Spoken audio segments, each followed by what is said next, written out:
Welcome to Feast Week, presented by Lowe's.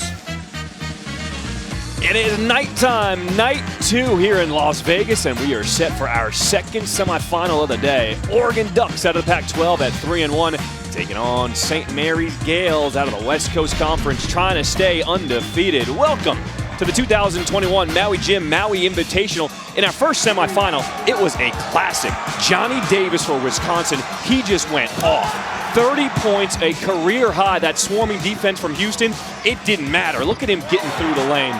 But Houston still had a chance. Down by 2, 3 seconds to play. Jamal Shed for the tie, and he doesn't even get the shot off. Wisconsin with a 2-point win advance to the championship game here in the Maui Jim Maui Invitational. This is what they're playing for.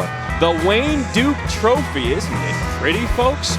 Tonight, the winner of our game will advance to the championship and meet Wisconsin. Will it be Oregon or will it be St. Mary's? What's up, everybody? Welcome inside our courtside booth here. Now, it feels like we're in Hawaii. We will be back in Maui next year, but here we are on the 9th Island with my partner, former Virginia star and NBA standout. He's Corey Alexander, and I'm John Schriffen.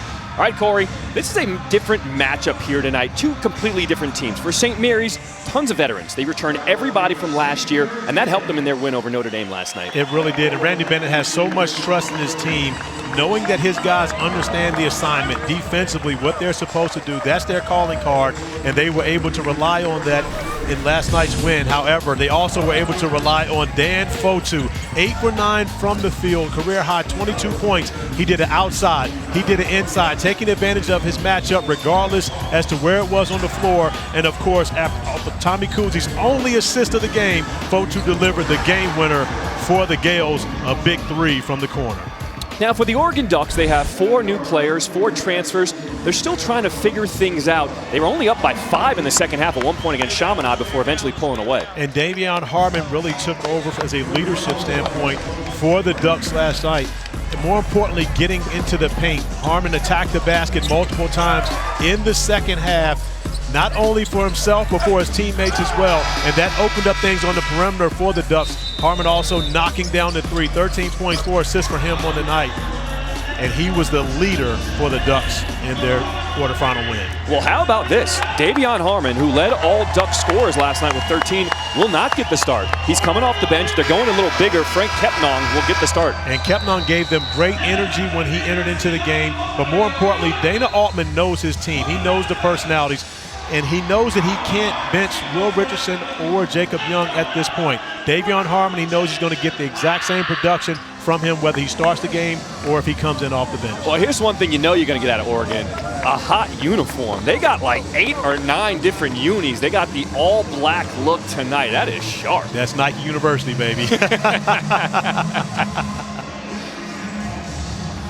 St. Mary's trying to stay perfect on the season. They are 5-0. They won by 3 over Notre Dame last night.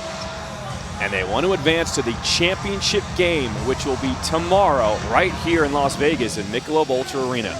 Kepnang for the Ducks will jump things up with Matthias Toss, the 6'10 senior out of Estonia for St. Mary's.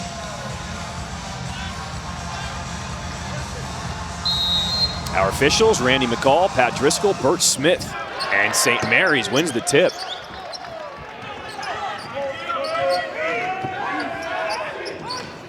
Let's take a look at the Ace Hardware starting lineups for St. Mary's, the same starting 5 they went against Notre Dame last night.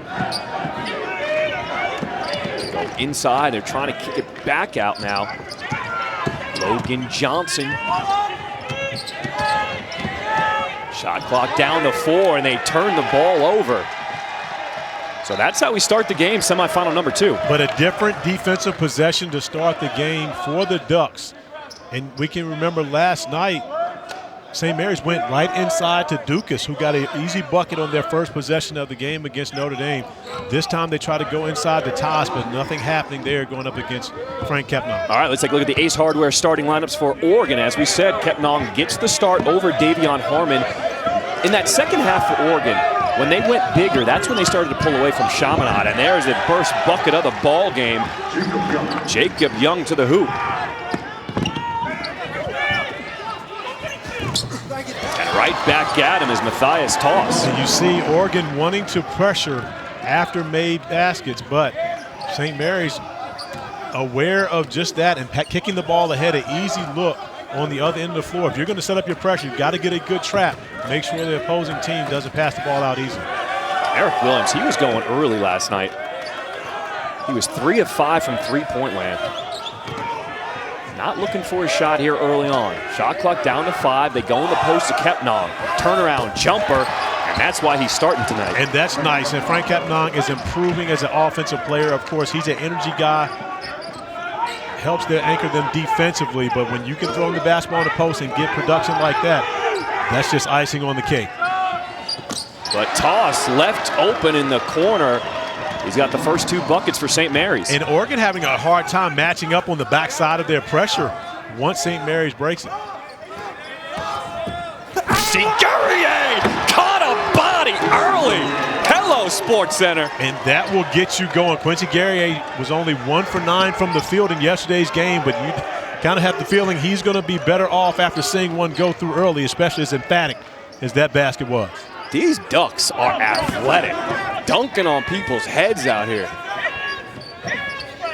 Aren't all Ducks athletic? When they wear black unis like this, they are. 6-4 lead for Oregon early on. The response, Alex Dukas, the junior from Australia. And the thing is, St. Mary's won't be fazed by anything they see from Oregon in this game. Their last matchup, St. Mary's won against Oregon in 2009, and St. Mary's actually has won the last 3 in the series against the Ducks, so not fazed at all playing against the power from the Pac-12. Kepnang shuffled the feet, no travel, gets his own board. That's rejected by Toss. Here's the breakout with Johnson up ahead of the pack, waiting for help, and the floater is good by Kyle Bowen. St. Mary's not afraid to run with Oregon early on. Yeah, St. Mary's isn't going to be afraid of much of anything. These guys are tough. You're talking about a number of international players. You've got Australians, you've got New Zealanders, and they are not going to be fearful of anything that Oregon has to throw at them. And, of course, they've got the greatest support group with them. They travel very well. Can we see this Guerrier dunk again? My goodness. Quincy Guerrier, who didn't get off to a good offensive start yesterday, much better here tonight from the start, finishing at the rim. But the answer on the other end, Alex Dukas knocking down the 3 to give St. Mary's the lead. Both these teams know what's on the line here tonight. They really do. And again, you're playing for something. You're playing for an opportunity to get to the championship game, the Wayne Duke Trophy, and more importantly, to add wins to your resume. These are wins that the NCAA committee will look back at the end of the year and say, hey, that was a quality win or a tough loss. Nice dump off by Kuzi, finds Toss, and Toss will earn the trip to the free throw line for 2. It's not just a trip to the championship game, but historically, when you look at the teams who have played in this tournament, they go on deep runs come March. Well, the last time the Oregon Ducks played in this tournament in 2016, they actually went to the Final Four in 2017. So it's a great springboard for teams coming in, playing in the Maui Invitational. And Oregon trying to really right the ship on their season here in Vegas. So early on, the Gales, they've been going inside to Toss. He misses the first free throw, but he's a perfect 2 of 2 from the floor, but he misses both. So the Gales with a 3-point lead. We've played 4 minutes here in Vegas. This is semifinal number 1. Wisconsin with a 2-point win over Houston in our first semifinal. Kepnang trying to kick it out. That one is deflected out of bounds. It will stay with Oregon. It has been a fun start here at the Michelob Ultra Arena. Vegas has been good to us this week.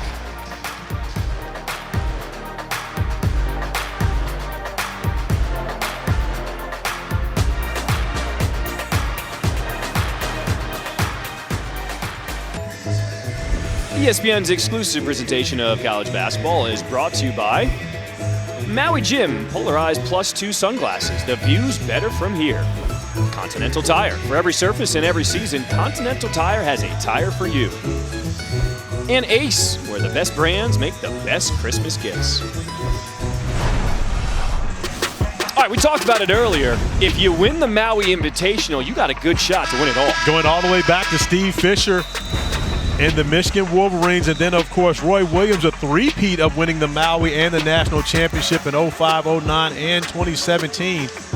And so when you think about this Maui Jim Maui Invitational, it gives you an opportunity to play against great competition early, see where your team is, where you need to improve, but also where you can build on some confidence and make it into the big dance and, of course, do damage once you get there. Now, I love Feast Week on the ESPN family of networks, but doesn't it feel like the Maui Jim Maui Invitational is just the elite of the elite? I believe it is. And again, of course, there are a number of great tournaments out there, but I think this is the one that you would get most college coaches to tell you is the true measure, because you're getting pretty much the best from each and every conference throughout the country. Uzi goes back door, but he is cut off. It's going to stay here with St. Mary's. So Davion Harmon has checked into the game for Oregon. Harmon led all Oregon scorers last night. He had 13 points, 4 assists. As you're looking at Randy Bennett, the head coach for St. Mary's in his 20th season at the helm. Right now you see Oregon in the zone, but you have to be very careful playing the zone against St. Mary's when they have dangerous shooters on the perimeter. Five Tossie is double teamed. Richardson with his hand on the ball. He is going to get a jump ball. Possession arrow goes to Oregon. And a great job by Will Richardson getting down, and it's called digging. When the big man continues to dribble, you dig, and you see him pick up the basketball, try to get both hands on it, tie up the possession, and gain possession for the Ducks. I loved our conversation post-game with Davion Harmon last night. Such a humble young man. He appreciates this experience and what it means to be on this stage. He really is very mature, and that's part of the reason why Dana Altman chose him to be the guy that he brings off the bench, because he knows that Davion Harmon can handle that. Not everybody can handle playing well and then say, hey, you're going to come off the bench tomorrow, but he knows what he has in Davion Harmon. Kuzi with the kick out off the Marcus Dukas. And a loose ball foul is going to be called against Kyle Bowen. And that ended up being a break for the Ducks, because he had 3 Ducks fighting over the basketball and losing it. And almost a turnover on that possession. And this is a scenario where if the big fella has his hands on the basketball, meaning Dante, you let go. Let the big guy get the rebound. It's more important to them and their stats than it is for a guard to have a triple-double getting rebounds. St. Mary's with a 3-point lead. We played 5 minutes here in Vegas.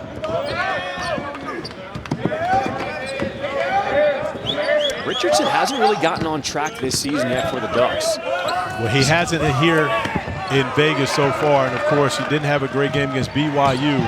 Got off to a really good start, averaging 19 points over the first 2 games for the Ducks, but we had a quick conversation before pregame, and I just let him know, hey, get to the basket, see it go through with the layup, or get to the free throw line. That will definitely help his confidence. Johnson from deep, back iron. Dante pulls down the board. Now, neither team has scored here in 3 minutes. Harmon pounding the ball, but knocking it out of bounds. Turnover.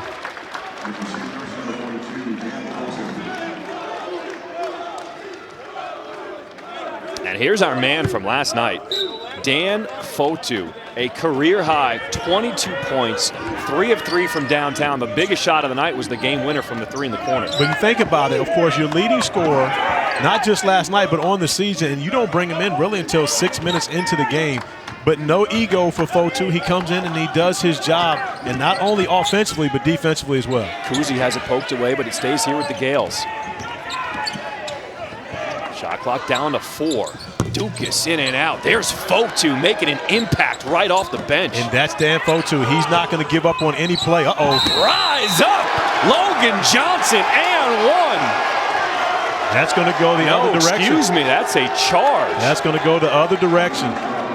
Of course, to the dismay of the St. Mary's faithful, filling the Michelob Ultra Arena here today. Dan Fotu going in, picking up the offensive board.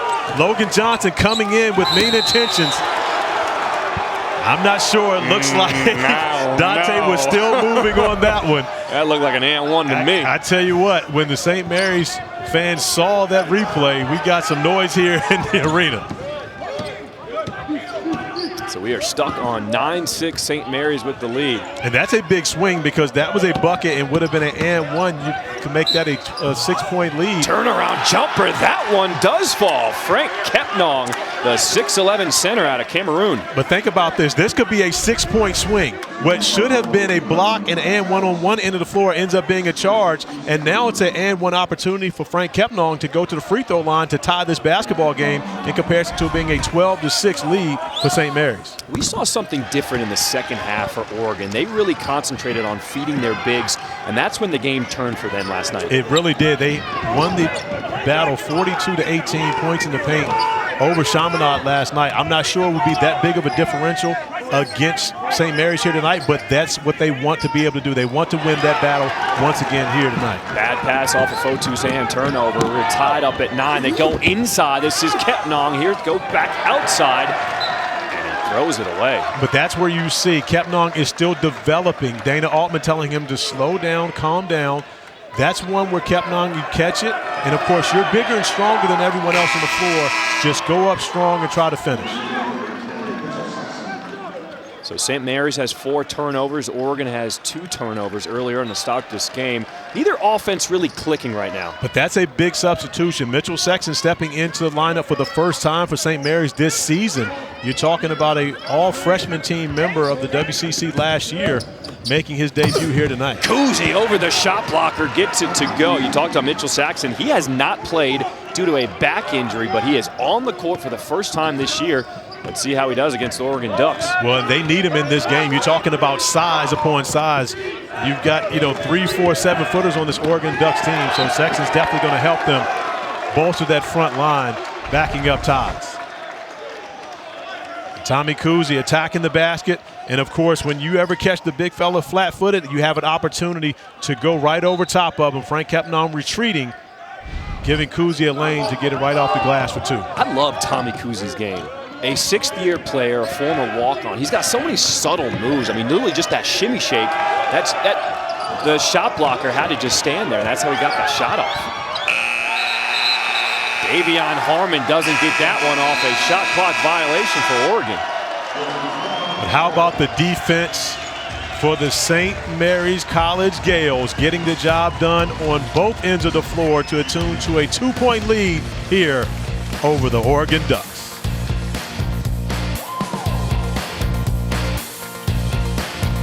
It's tonight, the big matchup. Number 1 Gonzaga taking on number 2 UCLA, 10 p.m. Eastern, right down the street at T-Mobile Arena. And guess who's back on the mic? Our guy, Dickie V. I can't wait to hear him make the call. The last time these two teams met, it was a classic. And it was Jalen Suggs with the game winner off the glass from about 40 feet away. In the Final Four, one of the better games we saw in college basketball last year. Gonzaga, the 3-point win to advance to the national championship game. But that was also a springboard for UCLA into what they're doing this year. And I know the Bruins are looking for a little bit of get back here tonight in Vegas. It's awesome, baby. Dickie V. We love having you back on the mic. I cannot wait. Congratulations. We are all behind you.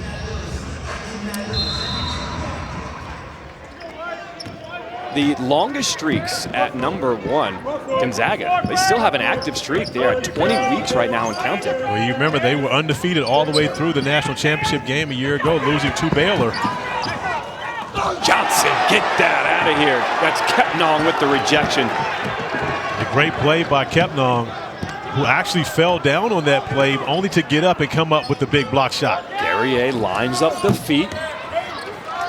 Between both teams, we had 9 made field goals and 7 turnovers to start this game. Well, and again, both teams playing extremely hard, and this is one of those games where you know what's at stake, to where you have to get those butterflies out to an extent. It gets a little bit, and you see Frank Kepnang come up off the ground and go up and get the block shot. And again, was it coming down?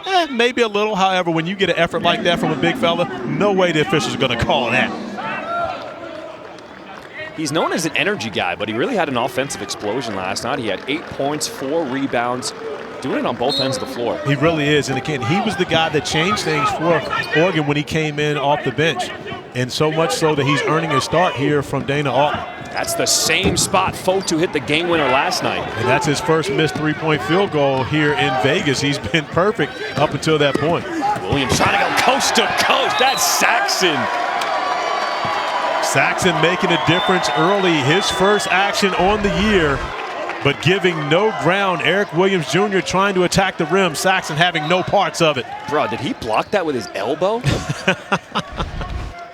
His back looks good on that play. We played 9 minutes here in Vegas. St. Mary's with an 11-9 lead. Davion Harmon, tough take. There's Fotu with the board.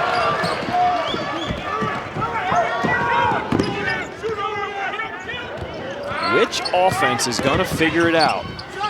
Saxon goes reverse, doesn't go, but the foul on Kepnong.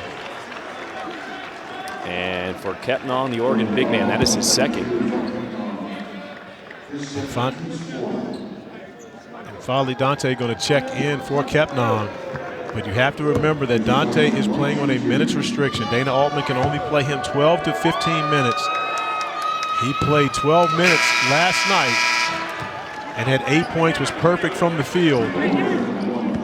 But a different level of competition today against St. Mary's in comparison to Chaminade, who gave Oregon a very good first half, but had nothing to do with the Ducks in the second half. You talked about the significance of this tournament, getting guys back in action. What, Mitchell Saxon, quality minutes against this tough Oregon team. Well, and if you're Randy Bennett, you don't want to play him against Notre Dame last night. You don't need him, but you know you're going to need him against the size of the Ducks, especially when Dana Altman can throw 4 7-footers out there for the most part at any given moment.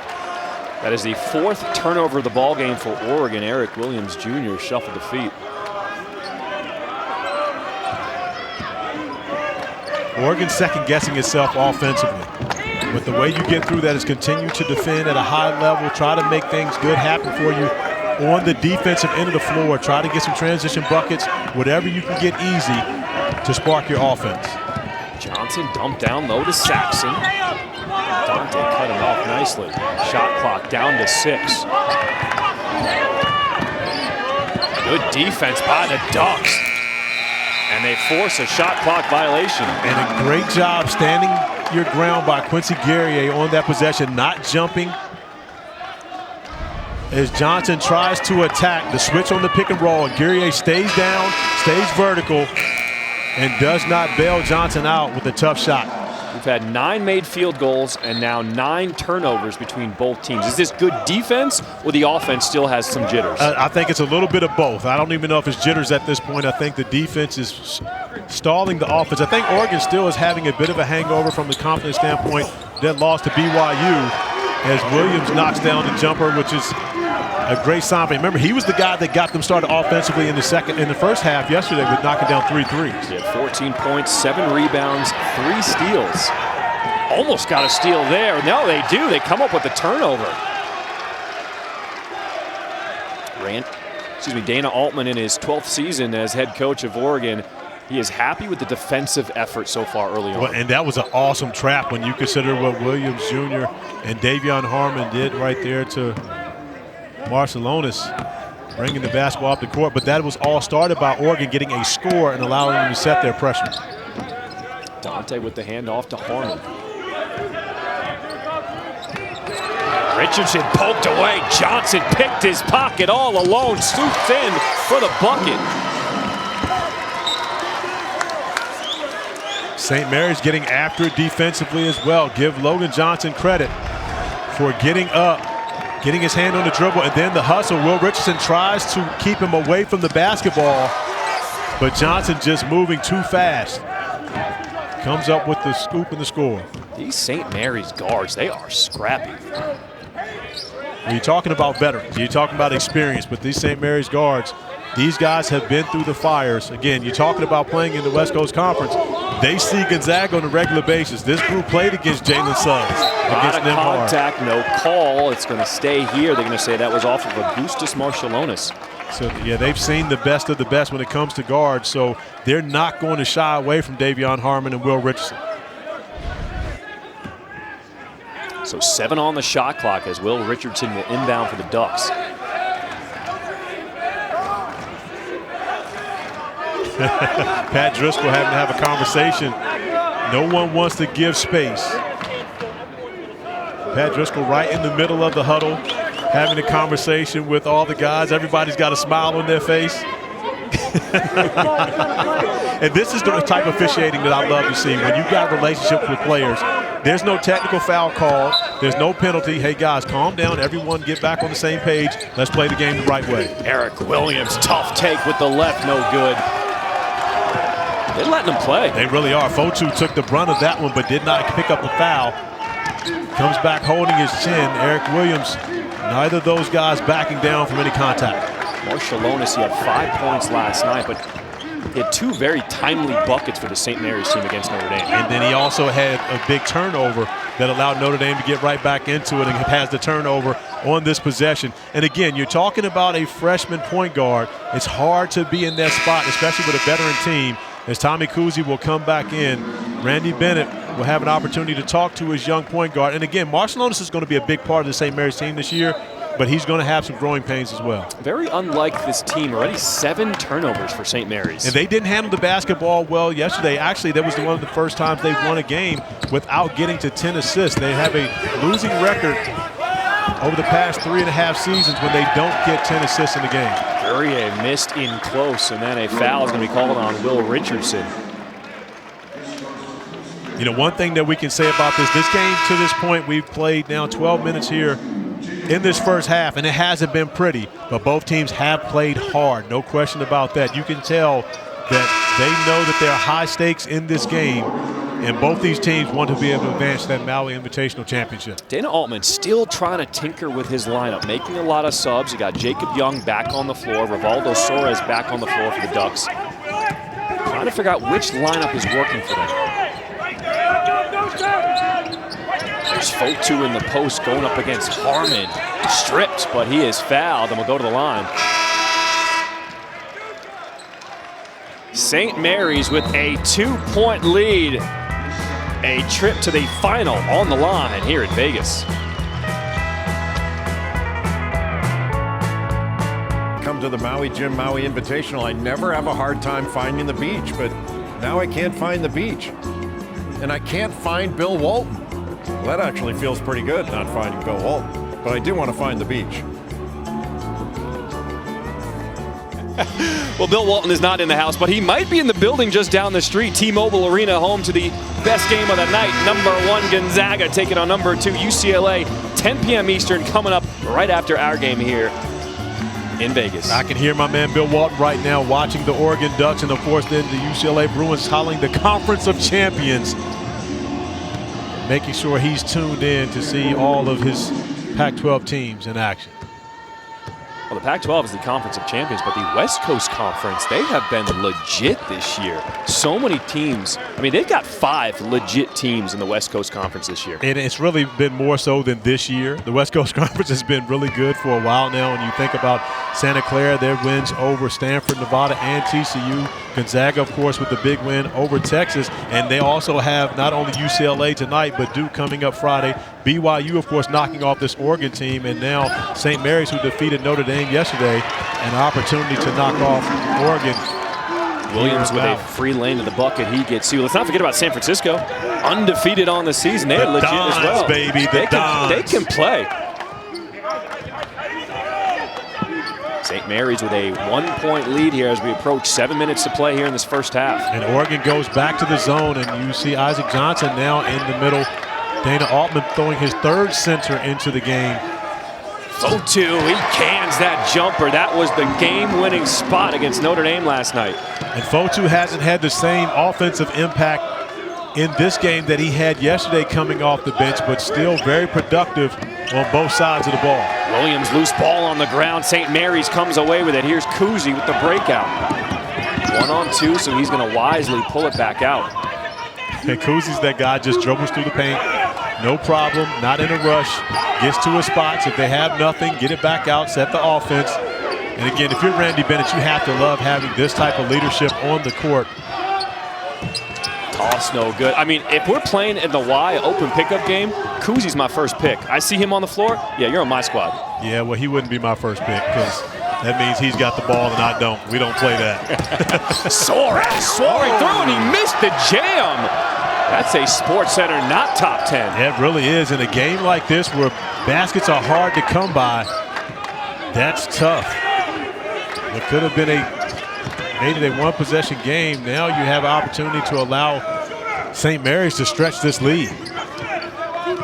Johnson uses the screen, gets into the right lane with a bounce off the mark.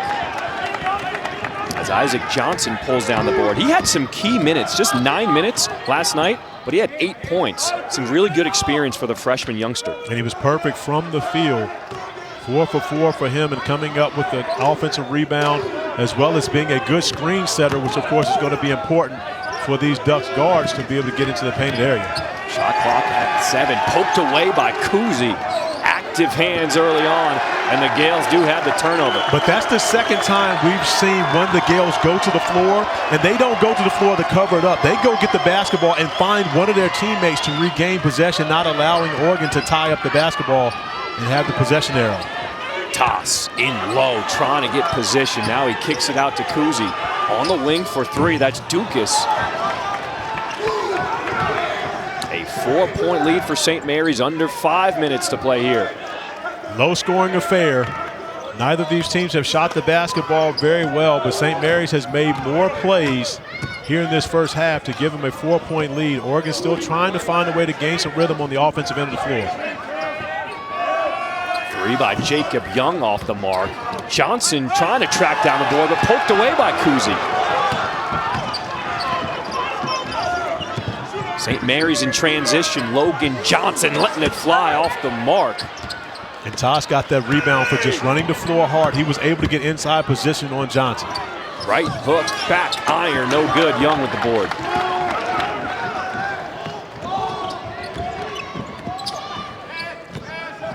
Who's going to get their offense going first?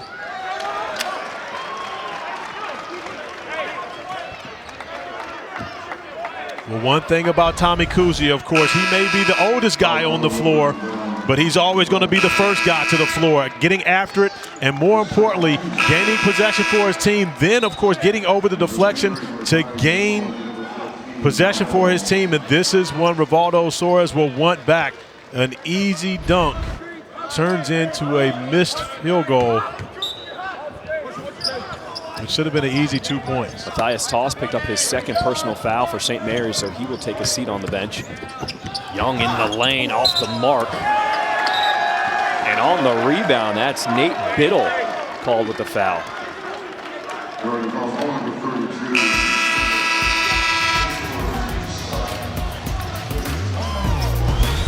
ESPN's exclusive presentation of college basketball is brought to you by Lowe's.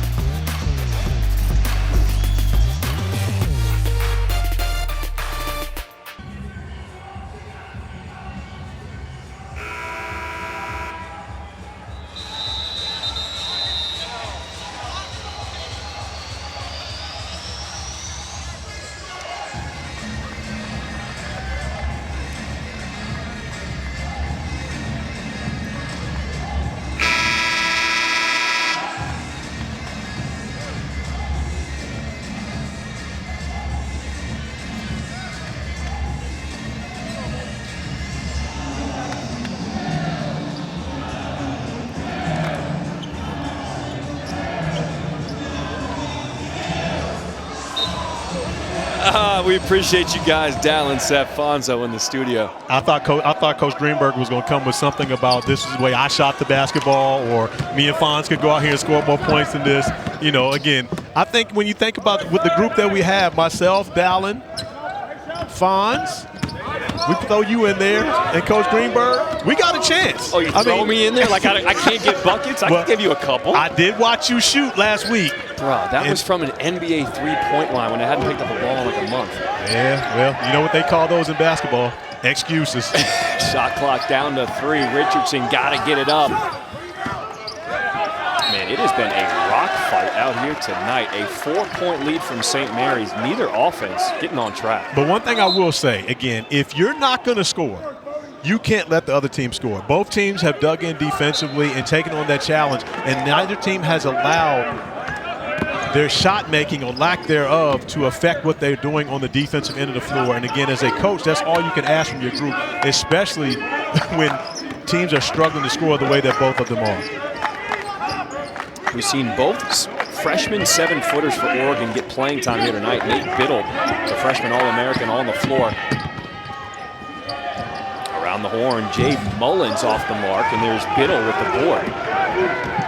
That was so key in the win against Chaminade, getting some of these younger players some playing time. It really was, and again, especially when you think about Biddle and Johnson, and those two guys have gotten involved as Will Richardson attacks the basket, gets a good look, unable to finish, but it's just been that type of night for the Ducks, and it's been that type of tournament for Will Richardson so far, but I love the aggressive take to the rim. Dan Fotu trying to get on track, gets that to go. He's talking like, where's the foul? You know, it's going to be interesting to me to see when it's all said and done this year. Dan Fotu, the way he's playing right now, has a chance to be a first-team All-West Coast Conference player. And Guerrier has a simple, silly turnover. Oh, we're going to get a foul on that possession. I mean, this Fotu bucket was the first bucket for either team in 4.5 minutes. But again, Fotu attacking and not settling for a jump shot, putting his head down, getting to the rim. And Oregon got bailed out on that possession. What I thought was a silly turnover ends up being a foul on Mullins, holding Soares, but Dana Altman didn't like it either, and Guerrier comes out of the lineup. Williams thought about the three, will put her on the ground, pull up jumper, free throw line. Gets it to go. And the senior, Eric Williams, who came up with a number of big baskets for Oregon, especially in the first half yesterday when they were struggling to score, comes up with another big one here to crack the seal. Williams has the last 6 points for Oregon. There's now a 4-point lead for St. Mary's, under 2 minutes to play here.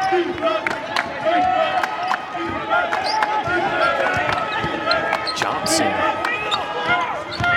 Kuzi trying to get into the lane. Nice passing on the inside. Fotu can't get it to go, but he will go to the line for 2.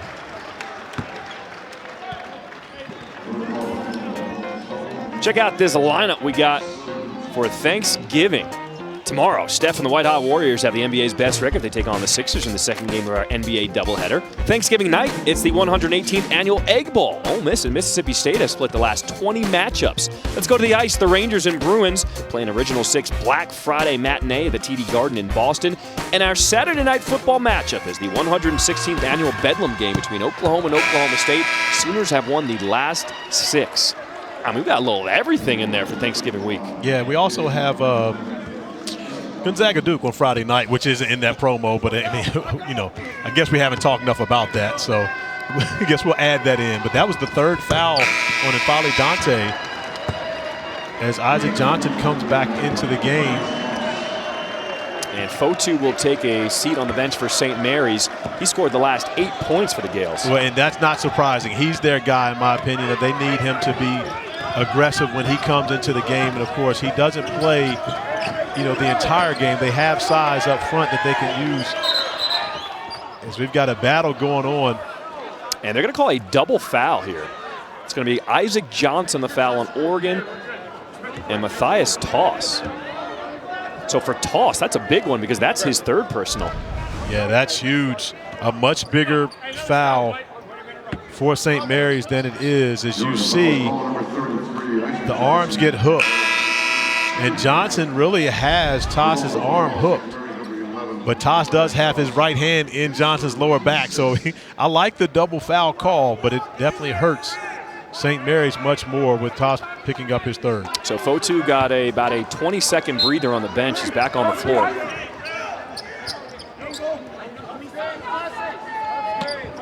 Gales with a 6-point lead, 1:19 to play here in this first half. Getting free is Soares. Still can't get it to fall. And for the record, right now with 1:13 remaining. Look at the strong take. The last 10 points for St. Mary's have come from Dan Fotu. And Dan Fotu gets it the lead up to 8. But when you look at the Oregon Ducks with 15 points right now, Johnny Davis actually scored 18 first half points for Wisconsin earlier today. So right now, Johnny Davis has actually outscored the Ducks in the first half of the game. Oregon is getting good looks around the rim. They're just spinning off. You saw that layup attempt by Williams. I think it's their confidence. I think their confidence is shook right now. They've got to find a way to be able to fight through that mental barrier that's stopping them from making shots that these guys have made their whole Cousy career. gave a shot to Harmon. He's going to be called with the offensive foul. And really just unnecessary for Cousy. He's already had his shoulders past Harmon and was in a scoring area. That is the 8th turnover for St. Mary's. And it's really, that's kind of a crafty play, but unnecessary for Cousy on that possession.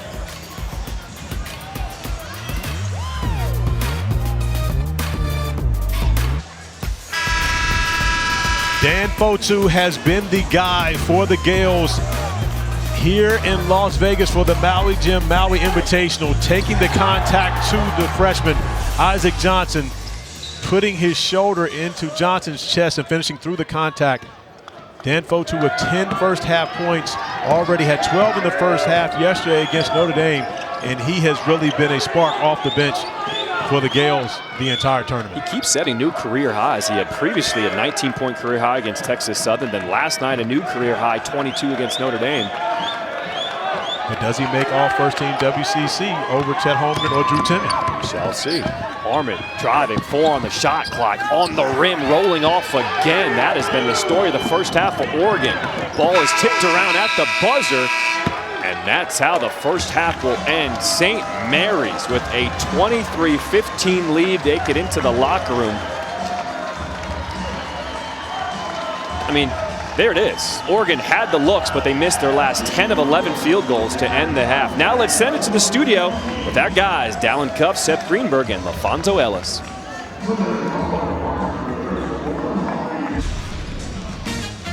Welcome back to Feast Week, presented by Lowe's. You are watching the 2021 Maui Jim Maui Invitational. We are at the half. This is semifinal number 2. Oregon taking on St. Mary's Gales. I mean, we had some highlights in that first half, but tapered off a little bit. St. Mary's with a 23-15 lead over the Ducks out of the Pac-12. Now let's take a look at the Maui Jim game track. The first 3 minutes of the game, both offense had it going, and then things just started to taper off the second half, that first half. Just 9 more points for Oregon and 14 more for St. Mary's. What's up, everybody? Welcome back courtside here at the Michelob Ultra Arena with my partner, former Virginia star and NBA player. He's Corey Alexander. I'm John Schriffen.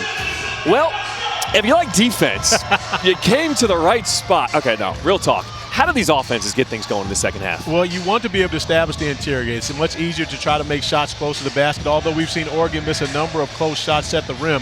But if you're Oregon, you want to try to find ways to give your guards some opportunity to drive the basketball to the rim without help being there. They've had opportunities, they just haven't taken advantage of them. And right now, I feel like their confidence is struggling. But I can tell you whose confidence is not struggling at all. That's my guy, Daniel Fotu, who has come up with another huge first half for the Gales, knocking down the 3, and then, of course, taking advantage of his quickness against bigger players, running the floor, finishing over top of bigger players. And Daniel Fotu, 10 points in the first half, has been the spark offensively for the Gales and the difference maker in this game. St. Mary's with the first possession here in the second half.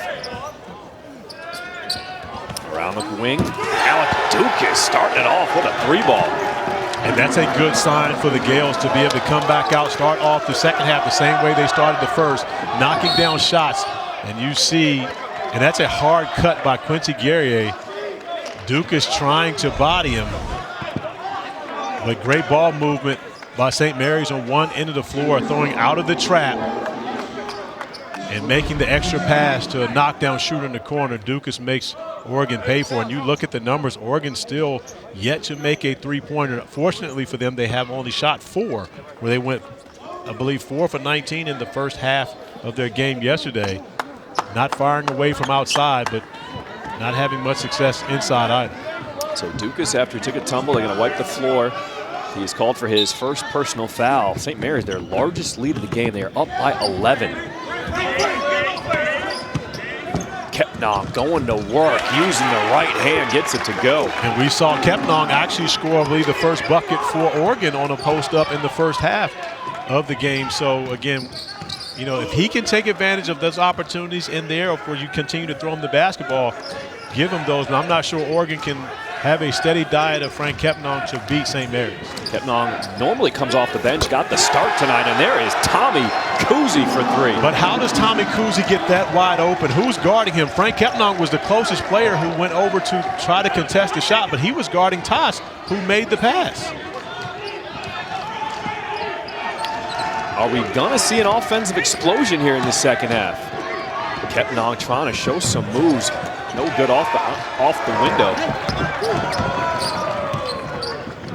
St. Mary's with a 12-point lead. We've played a minute and a half here in the second half.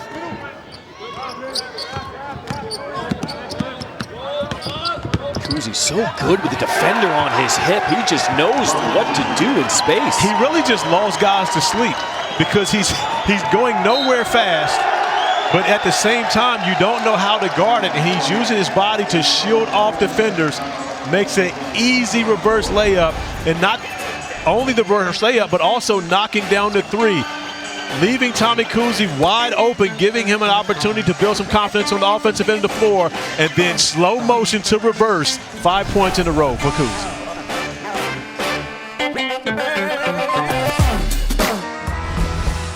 ESPN's exclusive presentation of college basketball is brought to you by Lowe's. Looking at the beautiful Bellagio fountain right on the strip here in Las Vegas, Nevada. We're here in Mandalay Bay, getting ready to punch a ticket to the finals. We got Wisconsin, a 2-point win earlier over Houston. Houston had a chance to tie or take the win with 3 seconds left. They didn't even get a shot off. The championship game will be tomorrow at 5 Eastern. All right, with the way St. Mary's is playing tonight, we talked about how there are 5 legit teams in the West Coast Conference. Who's the best conference on the West now? Is it the Pac-12 or is it the West Coast Conference? Well, you know, I talked yesterday about how the Pac-12 was back. You think about the success that the Pac-12 had in the NCAA tournament a year ago, 6 teams advancing into the second weekend. But we'll find out tonight. I mean, when you think about this matchup, and then, of course, you've got UCLA, Gonzaga right down the street at T-Mobile coming up right after our game. We'll find out tonight which conference is better. We know Arizona has represented very well for the Pac-12. They can play. They can play. But we listed also the big wins that the West Coast Conference has had already early on this season. But one thing I will say, the teams in the West Coast Conference return more of their production from last year. They've got more familiarity. The Pac-12 teams with a lot of transfers have more room to grow, in my opinion. Kuhse with the nice dump off and toss, gets the nice shooter's touch. St. Mary's looks like a different team here in the second half. Well, they do, but the thing is, Oregon also looks different. Oregon looks, you know, deflated a bit because they can't stop St. Mary's. That's been the biggest issue. Richardson gets a little space and gets the shot to go. And that's Will Richardson's first basket of the tournament. Not just tonight, his first basket of the tournament, but he gets up close, sees the basketball go through. We'll see if that can build some confidence for Will Richardson, who, of course, was the leading scorer for this Oregon Ducks team before they came here to Las Vegas. 14-point lead for St. Mary's. Kuhse in trouble. Out of bounds off of Kepnong. It stays here with the Gales. And you see Kuhse probing once again on the baseline, and he puts the basketball on Kepnong's leg, but Kepnong's foot is already on the out-of-bounds line, which gives the basketball back to St. Mary's, but only 8 seconds remaining on the shot clock. Dan Fotu, his first appearance here in the second half. In and out from 3. It's Dukas. A different rotation for Randy Bennett. He went with Mitchell Saxon early in the first half, this time going with Fotu at the 5 spot. So St. Mary's is smaller. You see Kepnong, he was calling for it early. They couldn't give him the ball, and there's the turnover now. The 10th turnover of the game for the Ducks. Dukas lets it fly.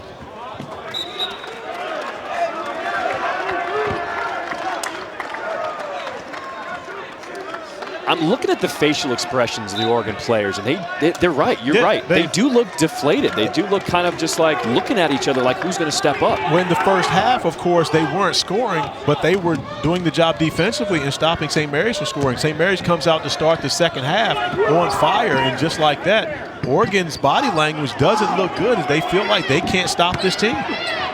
Kepnon turning faces off the mark. Johnson with the board. For the game now, Oregon is shooting under 30% from the floor.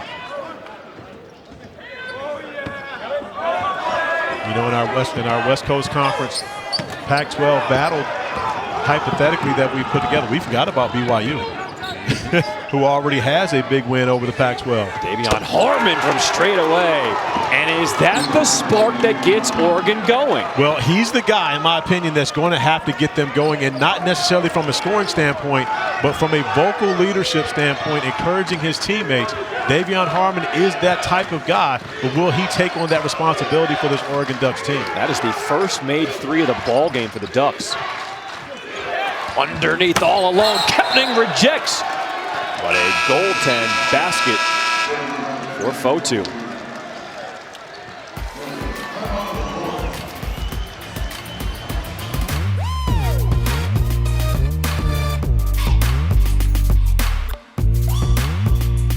Forget, this is the undercard you're watching now, but the main event is coming up tonight. Number 1 Gonzaga taking on number 2 UCLA, 10 p.m. Eastern, down the street at T-Mobile Arena, where the Vegas Golden Knights play their hockey. All right, let's take a look at flashback. 2019 West Coast Conference Championship, Tommy Kuhse with a huge shot. And they knock off number 1 Gonzaga, ending the nation's longest winning streak and a 6-year reign as the West Coast Conference Tournament champs. Kuhse, I mean, it feels like he has been in college forever. Well, you know, if you think back to that highlight, Kuhse had hair then. And so now you see going with the bald look. So again, I mean, that shows you just how long Tommy Kuhse's been in college, where, you know, he came in with the full head of hair and leaving as a bald guy. Richardson trying to go and got his last 2 shots to go from the floor. It seems like he's being a little more aggressive on the offensive end. Well, when you see where he's getting him, attacking the basket, and is able to finish. Will Richardson is taller than all the guards for St. Mary's, so he can finish over the top, and I like to see him being aggressive, trying to get to that rim and finishing in comparison to relying on his jump shot. All alone is Dukas, and he nails another 3. There have been back-to-back defensive breakdowns and communication for the Oregon Ducks. We saw it on the possession before the timeout, and you see it once again. There's no reason that Dukas, one of the best shooters on the floor, should get a wide-open look from the top of the key. A 14-point lead for St. Mary's. They're 5 of 14 from downtown. Davion Harmon pounding it on the floor, picks up his dribble. Plenty of time on the shot clock. Reset the offense. Now Dante sets the ball screen. Harmon, pull-up, jumper. What do you think about that possession? I thought they could have got something better. And I don't mind that shot from Davion Harmon, especially as the shot clock's going down. But it seems like it's taken Oregon forever to actually get into their offense and what they want to do to be able to execute. Fotu right to the rack. Takes it at the chest of the shot blocker. That man's got game. But the difference is, you see how decisive that St. Mary's is with their offense. They know we want to get the basketball to Fotu. We want him to face up, and he's going to have an advantage over every big man for Oregon. Dante with the answer, the 2-hand jam. And that's what happens when you play Daniel Fotu at the 5 position. He's going to give up a lot of size, a lot of weight to the bigs of Oregon on the defensive end, but he can score against them on the offensive end of the floor. Kuhse picks up his dribble, and now he throws it away. Nobody touched it.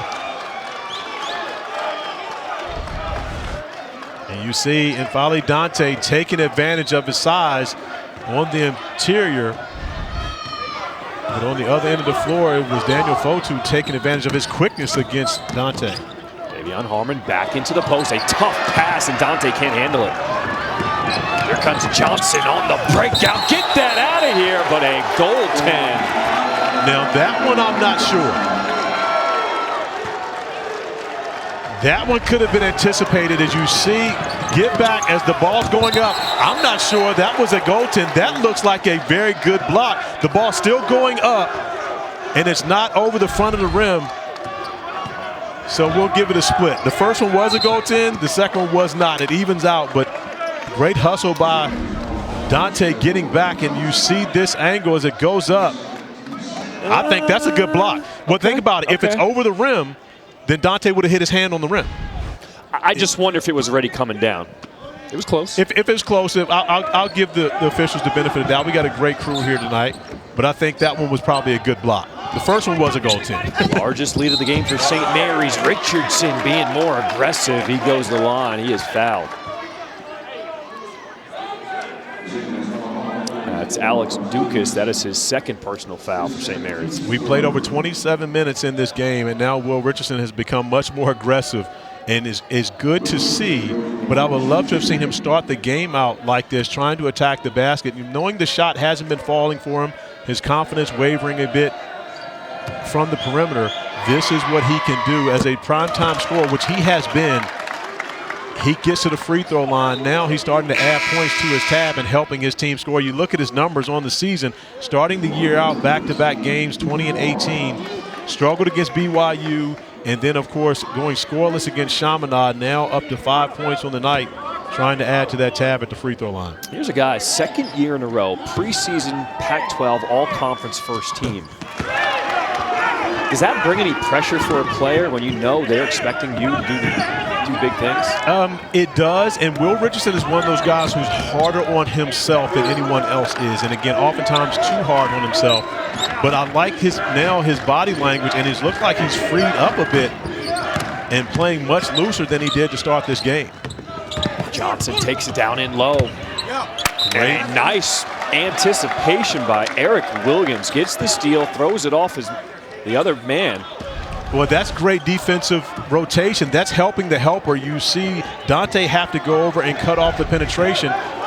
Eric Williams gets in the perfect position to be able to help out. Richardson in trouble, throws it away. Here's Dukas. Waits for help and will pull the ball out. A 14-point lead. We've played 8 minutes here in the second half. Johnson hanging in and out.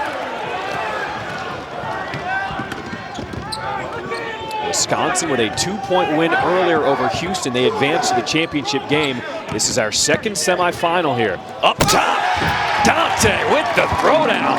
But the sense of urgency for the Ducks is different right now. And again, I know it's got to be frustrating for Dana Altman as to why do we have to get down 15 points? Why do we have to put ourselves in such a hole to play this way? I thought they played with a great defensive sense of urgency in the first half, but they didn't play like this offensively. I'm not sure what sparked it, but I'm glad to see it from the Ducks. Flotu in trouble off the mark there. Good defense by Dante.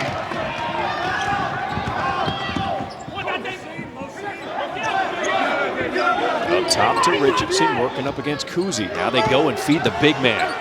Dante dips his shoulder with the right, and one. Here comes the Ducks. A 6-0 run for Oregon right now. And Folly Dante finishing at the rim. Nice find by Davion Harmon for the big fella. And then as Dante taking matters into his own hands with the opportunity for the and one.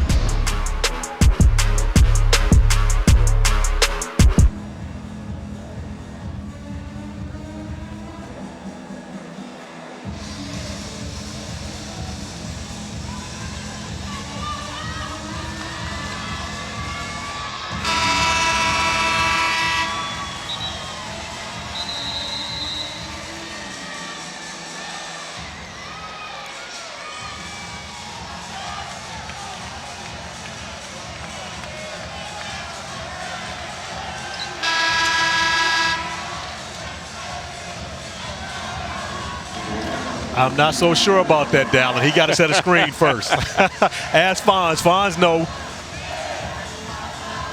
Look at those numbers between number 1 and number 2. I mean, it doesn't get any closer than that. We are going to have a great matchup tonight. Yeah, I would love to say that I'm looking forward to watching it. However, we'll be here doing a game, so we won't be watching it, but we'll be keeping up live stats on that one. So Dante does not convert the three-point play, but N'Faly Dante and Will Richardson have combined for the last 10 points for Oregon. They've cut the lead down to 10 now. But now Oregon has to find a way to get stops. That's going to be the key, is getting stops on this end of the floor and cutting into this lead. Still a double-digit lead for St. Mary's, who has really outplayed the Ducks for the first 25 minutes of this one.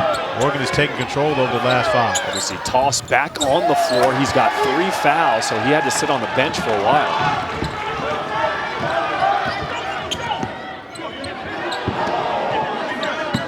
We're halfway through this second half.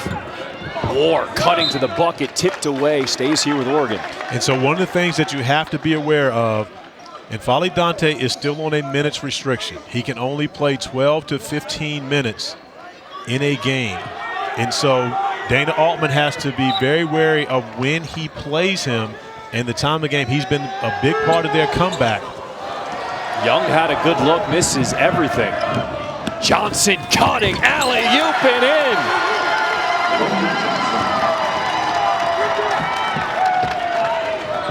How did he slip out and nobody got him cutting up the floor?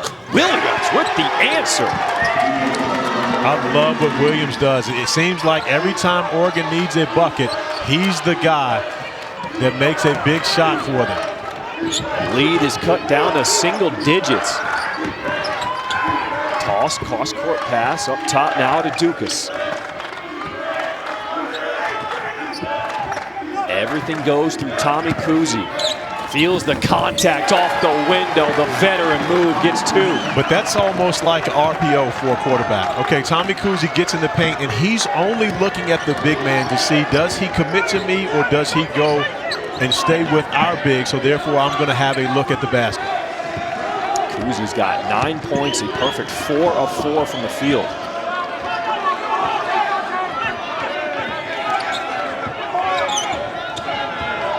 Jacob Young trying to break down his man, gets to the bucket for 2.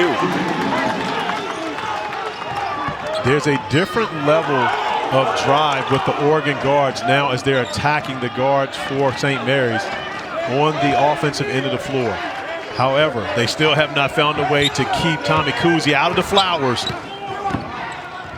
He's done a tremendous amount of damage here tonight on the offensive end of the floor. St. Mary's looking to go inside. Toss is cut off by Dante. Man, he has provided some huge minutes in this second half. And Johnson jumps the passing lane. 1-on-2. Johnson lays it in. Costly turnover for the Ducks. An opportunity to cut deeper into the lead. The turnover allows St. Mary's to stretch it back out to 11. Logan Johnson doing a great job anticipating where the basketball was going, reading the eyes of Davion Harmon, and turning defense into offense. The Gales lead by 11.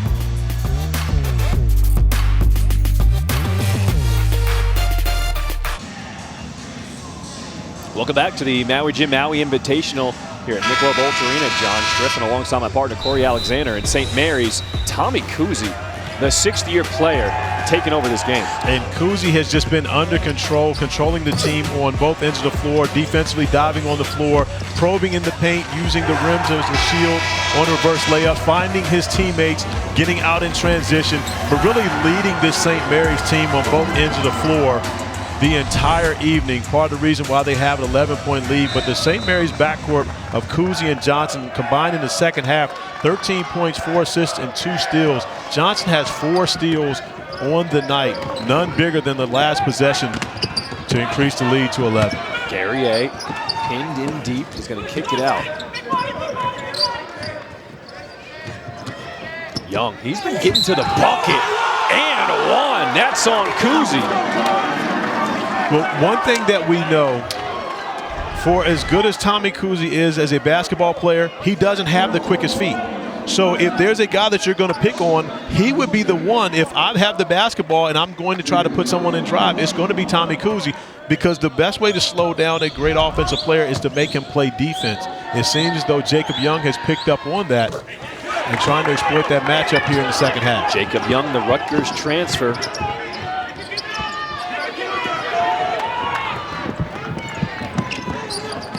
now a single-digit lead for St. Mary's again. They had the largest lead of the second half was at 16. And a foul on Guerrier. For him, that is his second. And oftentimes you can be playing hard, but not playing smart. And in that situation, you don't want to just add a foul when Fotu doesn't even have the basketball, not even in a scoring position. And if you're Quincy Guerrier, you can guard Daniel Fotu. All alone in the corner, Alex Dukas. He has slipped free a couple times now. Which is a mistake on Oregon's part. When the guy shoots the basketball that well, there's no way he should be getting free. You got to make sure to stay connected with him at all times. He's got 12 points on the night now. Richardson hanging, finishing. Richardson, he's got 8 now. But you remember last night I told you he has the ability to do that, but he settled for all jump shots. You see in the second half, he's decided I'm going to be in attack mode, attacking the rim, and 8 points because of it. But maybe it was too late that he waited to get that done because his team is down big. 9-point lead as Kuzi cuts to the basket, and he will be fouled. For Oregon, just their second team foul here in this half. It'll go against Rivaldo Soares. Oregon's energy has picked up, but unfortunately for them, St. Mary's execution has as well. St. Mary's has not been phased at all about the defensive pressure of Oregon, even though Oregon's offense has gotten going a bit. Tommy Kuzi has this team on cruise control. They follow him. Fotu underneath, he is blocked. That's Kepnong with the rejection. Oregon on the run out and the dunk. This feels like a different Oregon squad here in this second half. No, they're going to say they're going to call that off. Foul. Yeah. And that's going to be a nice defensive play by Frank Kepnong, but Jacob Young getting out in transition and Logan Johnson moving, picks up the offensive foul. That's not a good call. Nah, that's terrible. But we saw the same call in the first half where N'Faly Dante picked up an offensive foul moving as well. So again, I'm not saying it's definitely not a good call, but when they balance out, I don't have a problem with it. I would prefer the officials to be consistent than be on one side or the other. Let them play. We got a championship, a trip to the championship on the line here. Better move once again. Tommy Kuzi just getting it done. He's in double figures. He's got 11 now. He just knows how to play. He's a very good basketball player. He just knows how to play. He's a great player. And again, he can be. Randy Bennett trusts him so much. When you talk about an extension of the coach on the floor, he knows what his team needs at all times. And you see Tommy Kuzi just hesitate, and scoring over bigger defenders, but he gets his shoulders past those defenders. So the foul's starting to rack up for St. Mary's. Their 6th personal foul here in the second half. Richardson, free throw jumper, back iron. Those were the shots he was taking yesterday. Well, I don't mind that shot because he's getting into the paint. Again, Will Richardson can make that shot really 8 times out of 10. Doesn't make it on that possession, but you don't really mind that one. The double team Fotu, Kuzi, kick out. Johnson for 3, count it.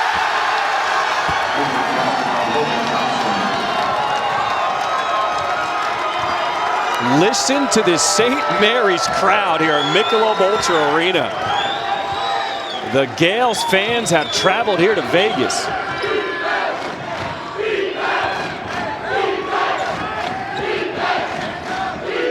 Kepnong calling for it in the paint. Turns, shoulder down, right hook is good. And there's not much Daniel Fotu can do about that. He's giving up inches, he's giving up weight in that matchup. But there's nothing that the Ducks can do with Tommy Kuzi right now. He is handling the basketball. He is running the show. And you see, as the basketball gets moved, Kuzi touches the paint, but then the nice hook pass right into the shooting pocket of Logan Johnson. That's textbook hook pass. And, of course, knocking down the 3. And Tommy Kuzi would have to say is on Kuzi control right now. The balanced scoring for St. Mary's across the board. You got Kuzi, he's got 11. Johnson's got 11. Fotu's got 14. And Dukas has 12. That's what you want to see out of your lineup. But you also see the 7 assists for Kuzi. So when you think about the rest of the guys' numbers, a lot of it has to do with the fact that the point guard is putting these guys in the right position to score. There was a negative assist-to-turnover ratio for St. Mary's College yesterday, which is not something they normally win with. They were able to survive that game against Notre Dame, but now you look at it today and you see the numbers for St. Mary's, 15 assists to 13 turnovers. The 13 turnovers still high for them, but 15 assists gets them right where they want to be. All right, if you're Oregon, you're down by 12, how do you start getting some stops? Well, the problem is St. Mary's handles the basketball very well. And so you want to be able to go with the full court pressure, what Oregon is doing right now, but it seems to be that they can't speed Tommy Kuzi up.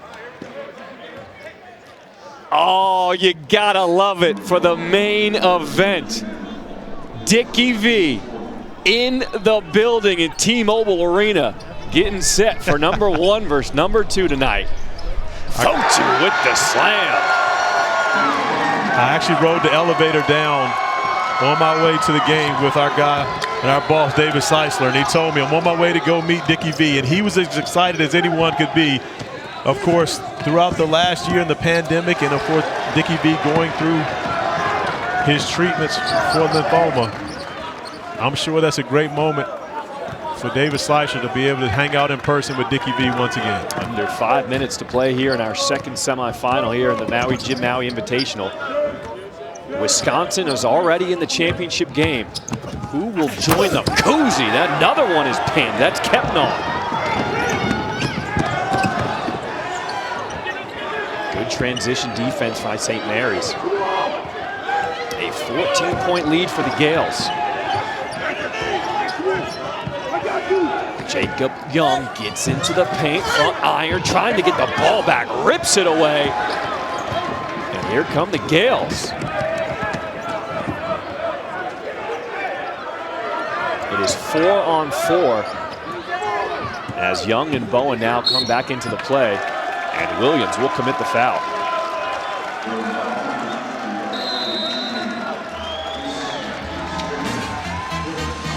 ESPN's exclusive presentation of college basketball is brought to you by Maui Jim Polarized +2 sunglasses. The view's better from here. Continental Tire. For every surface and every season, Continental Tire has a tire for you. And Tommy Bahama. Shop for the team gear at TommyBahama.com.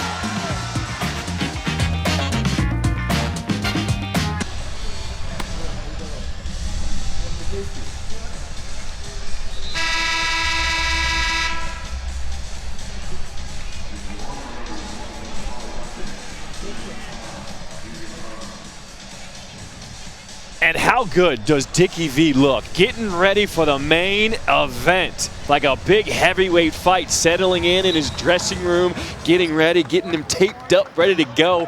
It's going to be a battle, number 1 and 2. Coming up next right here on ESPN. Under 4 minutes to play here in our second semifinal. Kuzi throwing it up off the mark. That's Kuzi's first miss of the game. He hasn't done much wrong in this one. And again, that's a good look for him.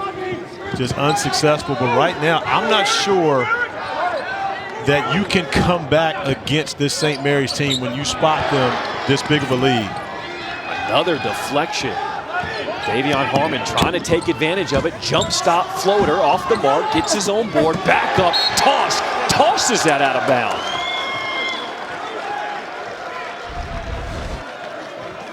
It's been a different night for Davion Harmon. Of course, he was able to attack the rim and finish yesterday against Chaminade, but give Toss Fotu credit. These guys have been up to the challenge on the interior, taking on the Ducks. Now for Toss, he commits the foul. That'll be his 4th personal as Dante will go back to the line. Our championship game is tomorrow, 5 Eastern on ESPN. 1 spot remaining. That's because Wisconsin, led by Johnny Davis, a career-high 30 points, knocked off Houston. Now, Houston had a chance to tie that game. Jamal Shed didn't realize the clock, tried to pass it off, and the clock expired. Wisconsin, an impressive performance. Well, and you have to look at it from this standpoint. Wisconsin had to play a tough game on Monday to beat Texas A&M, and then, of course, a down-to-the-wire game against Houston. St. Mary's right now had a very tough game against Notre Dame last night, and they've had to use everything they have to hold this 14-point lead against Oregon right now. So if St. Mary's does advance, the question, who will have legs to be able to compete in a championship game tomorrow with that trophy dangling as the carrot that you can take home with you? Who will have the legs to get it done? Now, the good news for St. Mary's, we saw Mitchell Saxon come into the game. He had a back injury. We hadn't seen him all season long, so he provided some good minutes. Now, all of a sudden, St. Mary's bench gets a little deeper. And, of course, when you think about that size, playing against Wisconsin, you're going to need it. Wisconsin uses the post presence very well to throw the basketball out to its shooters on the perimeter. But man, that was a park move right there. It was an attempted tried to park throw it off move. of Oregon, didn't work. But the Ducks cannot convert on the other end. And Cousy only did that because his 5-second count was running down. That's not a play that he would make normally. Didn't work out for him, but the Ducks unable to take advantage of it. What'd you learn about St. Mary's tonight? Honestly, I didn't learn anything because I told you before the game that they were the toughest team in the gym. And again, Oregon is more talented, more skilled, more athletic, but St. Mary's is tougher, and that comes from their head coach, Randy Bennett. We knew that coming in. I felt like this would be a battle between the two teams, and St. Mary's has actually handled Oregon much more so than I thought they would to start it off. Williams, a tough runner, gets that to go, cuts the lead to 12. You see Randy Bennett, he knows it's not over yet. Oh, no, and it's not. A minute and a half is a lot of time in a basketball game, but again, Tommy Cousy, when you've got a point guard like this, and you can also throw Logan Johnson in the mix. With guards like this, it's hard to speed them up, which means it's hard to get back into games when you spot teams double-digit leads. St. Mary's using the entire shot clock in Tommy Cousy, an elbow jumper. That might just do it. He knows how to play the game. I mean, he is a great point guard. When you consider college basketball, there's very few guys that can control the floor game the way that Tommy Cousy does.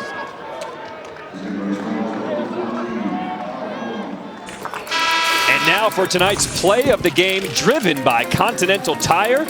We just saw it. Yeah, I believe this was the dagger for Oregon when you consider Tommy Cousy used the entire shot clock and then gets to a spot, no help, and Fali Dante playing drop coverage, sitting back and watching Tommy Cousy knock down the mid-range jumper. But something to keep an eye on, Logan Johnson just goes off the floor, looks to be cramps, but he's headed to the locker room. And remember, this win gets you to the championship game tomorrow versus Wisconsin. We talked about what St. Mary's has had to do to get to this point. I believe with 1:04 remaining, they're going to finish this one off, but it took a heavy toll on them physically.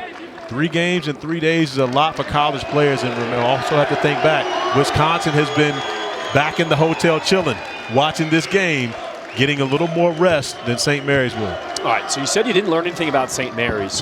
What does Oregon have to do to regroup after this? Oregon's going to have to play the way that they did for that stretch in the second half, where they started to take the basketball to the rim, not relying on jump shots. And when I say that, I mean the guards, Will Richardson, Jacob Young. These guys are going to have to be more aggressive on both ends of the floor, offensively and defensively, and playing with a greater sense of urgency. Every possession matters, you know, to this team. We talked about Dana Altman, and he said yesterday, hey, everybody wants to say that our teams get better, but it is a decision, a conscious decision from our team to buy into what we're teaching them to get better. St. Mary's emptying their bench. Tommy Cousy goes and takes a seat. You hear the crowd give him a round of applause. Cousy finished with 13 points, 6 of 8 from the field. That was Judah Brown off the bench. His shot no good. We are under a minute to play here. And now for tonight's player of the game, brought to you by Tommy Bahama, none other than Tommy Cousy. Well, I mean, if it's Tommy Bahama, it's got to be Tommy. I mean, you want to make sure you get that in there. But and again, he's been in Cousy control all night long. He's controlled this game from the tip. even when his team was struggling, he was diving on the floor, getting loose balls, coming up with extra possessions for his group. 6 rebounds, 7 assists, handled the basketball extremely well, and made timely shots when his team needed them most. Koozie control. Yeah, man. If I get another St. Mary's game, I'm going to steal that from you. Oh, it's all yours, bro. That's what we do. I appreciate that.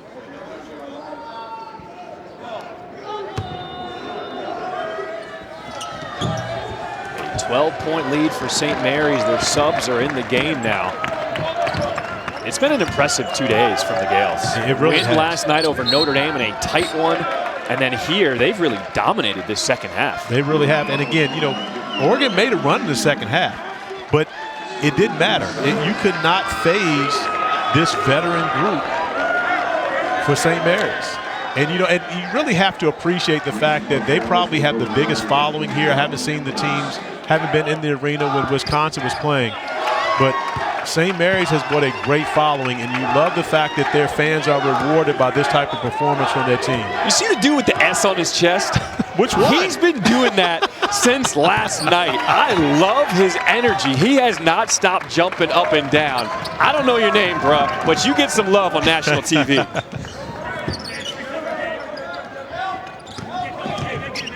A 14-point lead for St. Mary's. Under 30 seconds to play. Williams goes up, and he will be fouled.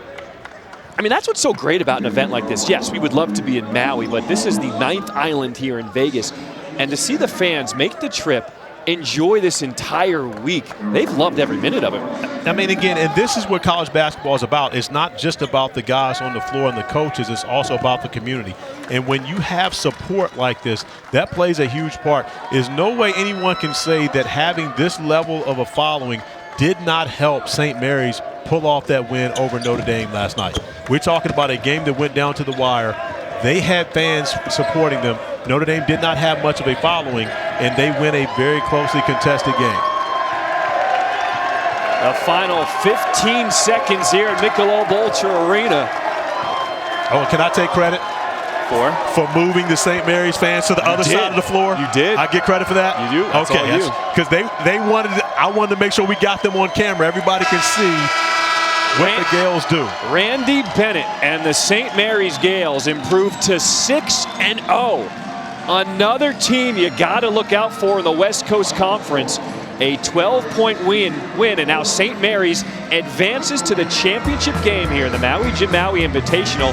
It is going to be a heavyweight matchup. Wisconsin-St. Mary's tomorrow, 5 Eastern, right back here on ESPN. And both teams have had to work very hard to get to this championship game. It will be a battle of attrition tomorrow, but I feel like both these programs are up for it. Tommy Koozie loving the support he got from the Gale faithful here tonight. A 12-point win as St. Mary's punches their ticket to the championship game. For my partner, Corey Alexander, I'm John Schriffen. Man, I've had fun here in Vegas, but we got another game coming up right after us. Number 1 versus number 2. It's going down with Dickie V. Let's get it.